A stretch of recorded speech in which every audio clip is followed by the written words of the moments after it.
گوجری زبان میں اپڈیٹ سنیے۔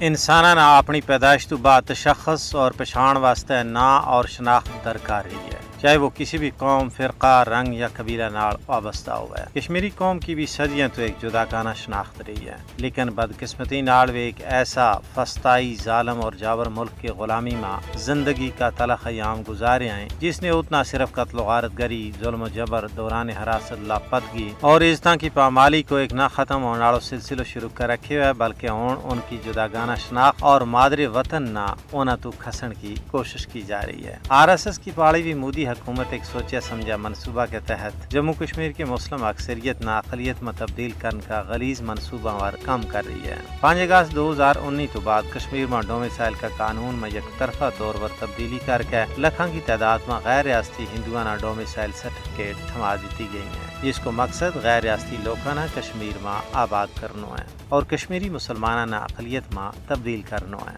یا کوئی ٹاکی چھپی بھی گال نہیں ہے، بلکہ ہندوتوا نیتا کشمیریوں کی شناخت اور پہچان ختم کرنے کا وہ سر عام اعلان کر چکے ہیں۔ کشمیر میں قبل از اسلام ہندو غلیظ تہذیب نہ زندہ کرنا BJP اور RSS کو چروکنو خواب تھو، جس نہ عملی شکل دیتی جا رہی ہے۔ RSS اور BJP ہندوستان کے نال ریاست جموں کشمیر کا مکمل انضمام کی اپنی پرانی خواہش کی تکمیل چاہیں، لیکن اہل بصیرت لوگوں کو کہنا ہے کہ بھارتی غاصب حکومت کشمیر کے اندر اپنا ان مضموم مقاصد میں کسی بھی صورت میں کامیاب نہیں ہو سکتا ہے، کیونکہ کشمیری عوام شعوری طور پر اپنی تحریک حریت کے نال وابستہ ہیں۔ وہ ہندو جنونی طاقتوں کا غلام بنڈ پر موت نہ ترجیح دینے واسطے تیار ہیں۔ 5 اگست 2019 کا غیر قانونی اقدامات کشمیریوں کی حق خود ارادیت کی کوک نہ ختم نہیں کر سکتا۔ کشمیری اپنی منفرد شناخت اور ثقافت کا تحفظ واسطے پرعزم ہے۔ کشمیر کی مجموعی صورتحال عالمی برادری واسطے چشم کشا ہے۔